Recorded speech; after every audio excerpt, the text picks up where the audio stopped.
Asian কাপের বাছাই পর্বে স্বাগতিক মিয়ানমারকে ২-১ গোলে হারিয়েছে বাংলাদেশ নারী ফুটবল দল। ঋতুপর্ণা চাকমার জোড়া গোলে মিয়ানমারকে হারিয়ে ইতিহাসের দোরগোড়ায় এখন বাংলাদেশ। ফ্রিকিক দেয়ালে প্রতিহত করলেও ফিরতি শটে গোলের দেখা পান ঋতুপর্ণা। মিয়ানমারের মাঠে স্বাগতিকদের প্রবল চাপ সামলে এই গোল আগলে রেখে বিরতিতে যায় বাংলাদেশ। দ্বিতীয়ার্ধেও আবারও ঋতুপর্ণার ঝলক। বক্সের বাইরে থেকে বাম পায়ের নিখুঁত শটে দ্বিতীয়বারের মতো জাল খুঁজে নেন তিনি। মিয়ানমার শেষ দিকে ১ গোল শোধ করলেও জয় নিয়েই মাঠ ছাড়ে বাংলাদেশ। টানা ২ জয়ে ৬ পয়েন্ট নিয়ে গ্রুপের শীর্ষে এখন বাংলাদেশ। এএফসি উইমেন্স এশিয়ান কাপের মূল পর্বে ওঠার পথে বড় লাভ দিল তারা। টাইলক্স টয়লেট ক্লিনার, যার অ্যান্টিব্যাকটেরিয়াল এজেন্ট টয়লেটের কোনায় কোনায় পৌঁছে ৯৯% জীবাণু ধ্বংস করে।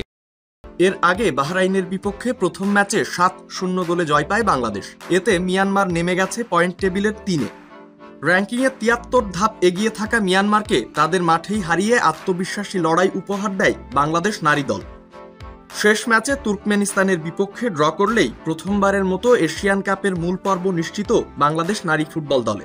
অস্ট্রেলিয়ায় এশিয়ান কাপের মূল পর্বে উঠে ইতিহাস লিখতে আর মাত্র ১ ধাপ বাকি তাদের।